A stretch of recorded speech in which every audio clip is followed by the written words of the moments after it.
Bore da. So utterly meaningless. Does anyone else just get fed up with the world and how it goes round and round in circles over and over again? Like the government changes every 5 or 10 years and they just go about undoing everything that the last government have done so that we actually never really get anywhere. There's never kind of any progress. It's just about undoing. Or maybe the healthcare system.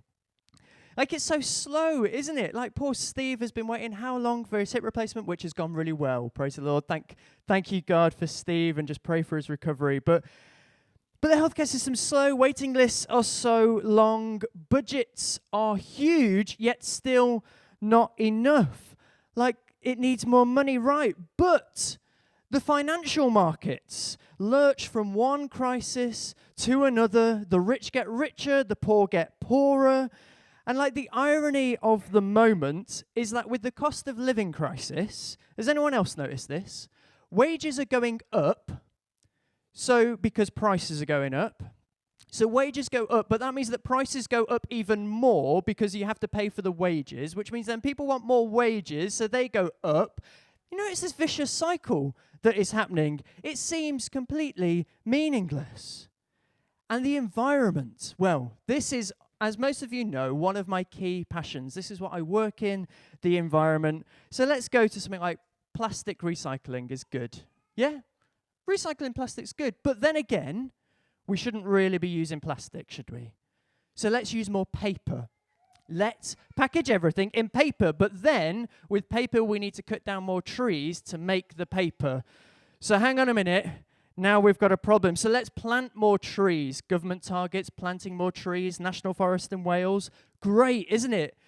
But that means that we need to use farmland to plant more trees to be able to get those trees, which means that we are producing less food. So then we need to import more food, which A, comes back to the economic problem, but B, then means that in a global market, we are so interconnected then with fluctuations on a global market, that means that we cannot sustain things. So planting more trees, very difficult, but let's import more food. Okay, let's go to that. But then we're getting all of our food coming on big gas-guzzling ships that come over here, again having a big problem with climate. So let's go to electric cars. All we can do is reduce our own carbon, right?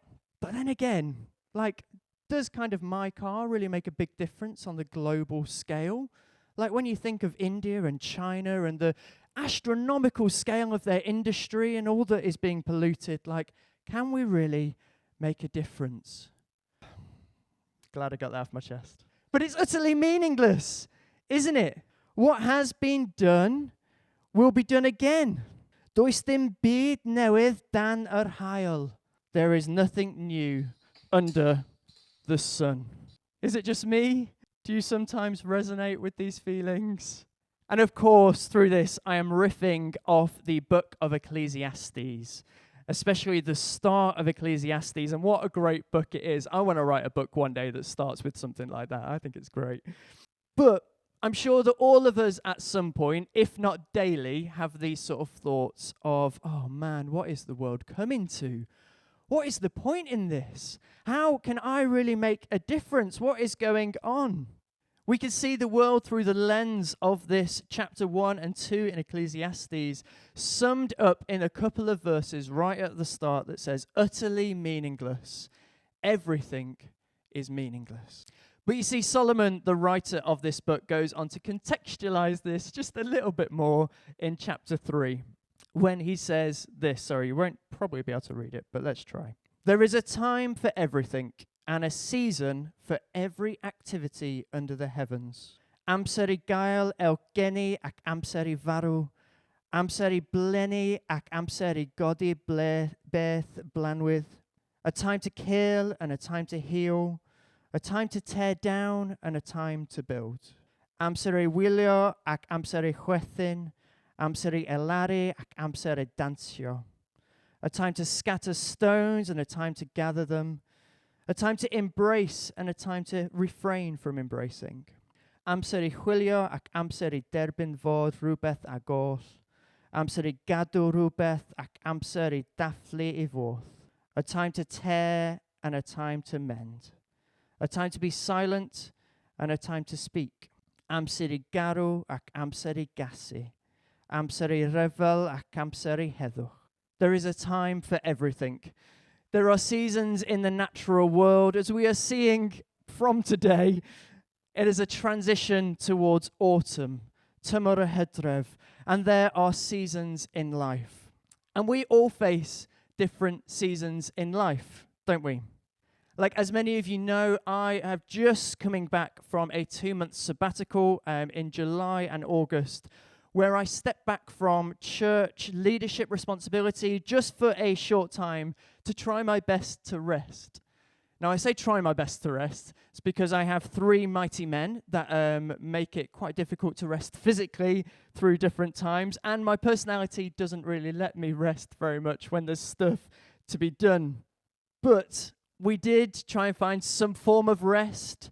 I did manage to take that step back, but this sabbatical came about for me reaching a point that I would say was basically verging on chronic fatigue.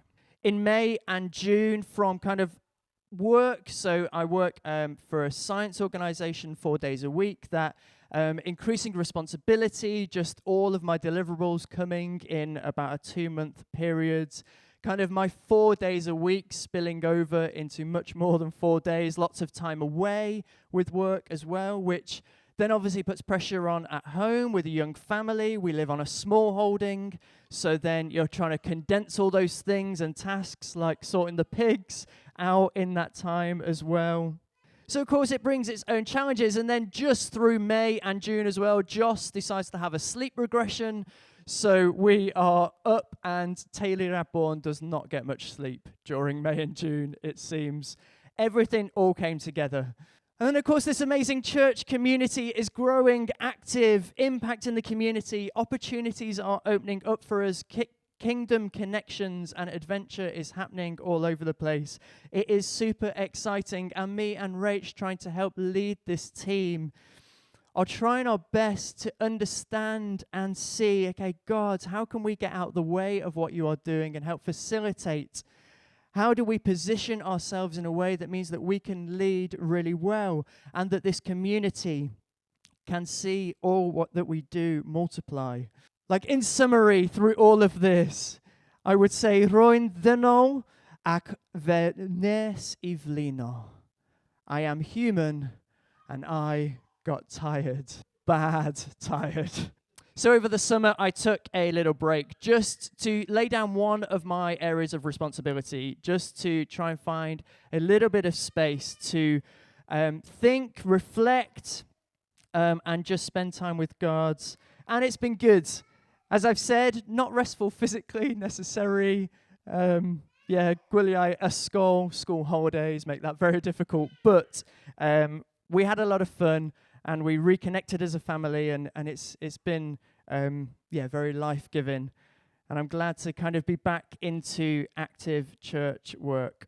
And so it's been a season for us as a family, regaining and refining some identity, getting us to refocus on the fundamental values that we hold, and helping us to at least, to just put our trust in God more for the future seasons of life and all that is coming, rather than us just try and work it all out in our own strength.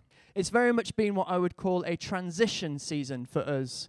And now, not to say that anything has changed in our day-to-day lives at this moment, but there has definitely been the start of this shift, this transition in us. And as I think about like the natural world and kind of those transition seasons, it feels very similar. So Gwanwyn, spring, a time where the longer and warmer days give the energy to bring forth bright new life from its winter slumber. Or Hydref, autumn. The shortening, colder days produce a spectacle of pastel colours as things return to hibernate, and life, and it lives off the stores that it has had from the summer sun. And of course, we in the natural world are seeing this transition into autumn and then winter now. And this, I always find, is a great time to just pause and reflect. These transition seasons are excellent for us to just stop and recognize what season we are in. For example, as we look at autumn, winter, now is a great time to go and dig out those coats and jumpers from the back of your wardrobes. Maybe for some of you, as I have done this week, because it was my birthday this week, so I got birthday money. So I was like, right, dig out those trousers that I realize have had holes in. Through most of spring, I was still wearing, because I was like, I'm not buying new trousers now. Completely pointless. I'm about to wear shorts for the next 6 months. So now I'm recognizing, hang on a minute, I'm going to need to start to wear trousers again. So I need to dig those out and check which ones actually had holes and which ones do I need to replace. But in life, we go through different seasons as well, don't we? Of course, they are not like the clockwork of the natural seasons. Some seasons are longer, some are shorter. Some seasons we might feel are like winter of the soul. That in our heart, that dark night of the soul, even though the sun outside is blazing, but inside we feel like we're in a winter season.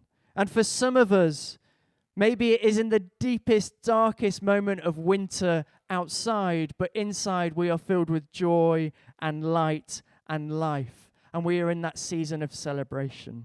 But I think it's important for us to recognize the seasons that we are in, the mental, the physical, emotional, and spiritual seasons at this time. What space do we inhabit at this moment in those different areas of our life? What season are we in? So that's my question today, and for the next few weeks, we're just going to be focusing on new seasons and seasons of life and how we can posture ourselves before God in a way, but also, first of all, importantly, recognizing what season we are actually in now so that we know what posture we should take. Because some people here will be in or maybe heading into a season of celebration. Those moments in life when everything feels just that bit lighter, filled with joy and peace. In these seasons, we are excited, we have energy, we are filled with enthusiasm and hope. Maybe we find it easy to connect with God and worship and sing praise to God because we can just feel His love and His affirmation so strongly that we need not worry. Like, these seasons are great, aren't they? If not, sometimes fleeting. But we should remember to enjoy them, celebrate them, and be thankful for them. Maybe others here are in a season, or you are worried about a coming season of challenge or despair. Your soul might be weary, your heart filled with pain, be it a short-term bump in the road or an ongoing downcast, hard season. These times are really difficult. Maybe you're struggling to connect with God at this time.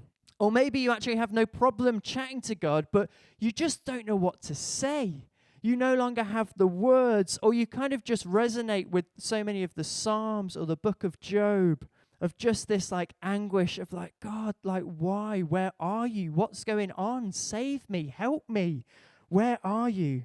Or maybe for many, and I think this is so prevalent in Christian culture of today, is maybe you're in a season of apathy, of just the status quo. Maybe you totally relate to how Solomon started his book of Ecclesiastes with the statement that everything is utterly meaningless. You seem to have been through the cycles over and over again. Like Solomon says that he tried all the pleasures of the world, but nothing satisfied, that nothing ever led anywhere. What was the point in that? Maybe the repetition of life is just draining your spirit. You never seem to have enough money, time, sleep, fun. Nothing is ever quite good enough. Everything just feels a bit tainted. Like, as in, it's okay. You shouldn't really be complaining. Like, oh, let's face it, there's so many people in much worse situations than me. But that's it. It's just okay. Beige.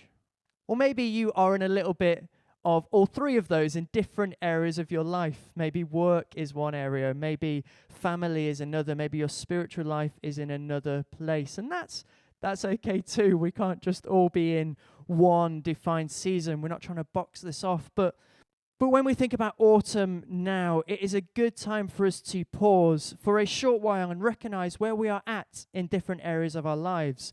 Not on allowing ourselves just to meander through life, kind of having life define us and refine us and shape us into something that we actually don't want to be or that God hasn't called us to be. Or maybe to allow those seasons to just elongate beyond what they actually are allotted to. That we just sit in that pain, or we sit in that apathy because, well, we can't be bothered to change it. It's all right. And this isn't to say that we should just sit and reflect and wallow, but it is an opportunity to pause for breath, an opportunity to spot anything not set on the firm foundation, on the solid rock of Jesus, and to say, actually, God, with humility, I come before you and I want to see the shift. Either I want to recognize I'm in a season of celebration and I want to celebrate. Yeah, I am in a dark night of the soul and I just need to hear your voice clearer. Yeah, I just can't be bothered. Stuff is too tough. I'm tired. I don't want to go again. And next week, we're going to talk more about how we can posture ourselves towards God in each of these seasons of life. How we might ensure that we are set on the right foundation, on this solid rock, on the lives that we are building are heading in the right direction. Or as the kids taught us last week from their memory verse from the Urban Saints family camp, that we might hear the knock on the door so that we could open the door and allow Jesus into each area of our life, each season, that he will come in and we will share a meal and we will be friends, that Jesus is entered into each season through the pain, through the celebration, through the apathy, through the despair. And Rach is going to unpack that a little bit next week. And then the week after, we've actually got our harvest celebration. So we're going to kind of finish this season's process. So today we've got this kind of reflecting on the season where we're at. Next week, how do we posture ourselves in each season? And then finally, we're going to just celebrate the season. We're going to celebrate Hydrev, celebrate autumn in this time. And pre-warning, not that you need 2 weeks warning for this, bring a vegetable. Anyway, we'll come on to that through notices in a different way. So I'm getting ahead of myself. So let us reflect on the season that we are currently in, where we are now, and what does that mean? So to do this first, I would like us to worship to a video. So it's a song of It Is Well, mashed up with I Exalt Thee. So it's by Celtic Worship and a People's Choir. So it's one of those brilliant COVID videos that came out with, lots of people on screen. It's very good. But this is a beautiful mix of 2 songs that I think, I really think is what should be our heart cry in every season. Firstly, to recognize that whatever we face, we want to remain soft in spirit to God and to those around us. And that is that it is well. The song, it is well with my soul. And that is, first of all, where we should be of God, no matter what season we are in, no matter where we find ourselves. It is well with my soul. Although despair, apathy, pain, or celebration might be surrounding me, I want to actually know that my heart posture is, it is well. But then I really love this mashup of the 2, because then it goes on to exalting God with the song, I exalt thee, I exalt thee. Because ultimately we shouldn't just sit there going, okay, I'm all right with this, God, it is well. But actually, I am all right with this, so I praise you, Father God. I exalt thee because you are good. In each season, we choose a soft heart and we choose a thankful heart.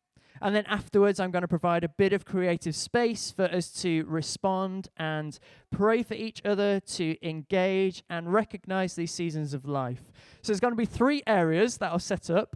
You can see there's some creative things on the side already, but I'll put them in different areas. So first of all, if you know that there is an area of your life where you're in a season of celebration, we want to provide space where you can celebrate and that you can recognize that. So, we've got some bubble wands. You know bubble wands, those things, they're brilliant.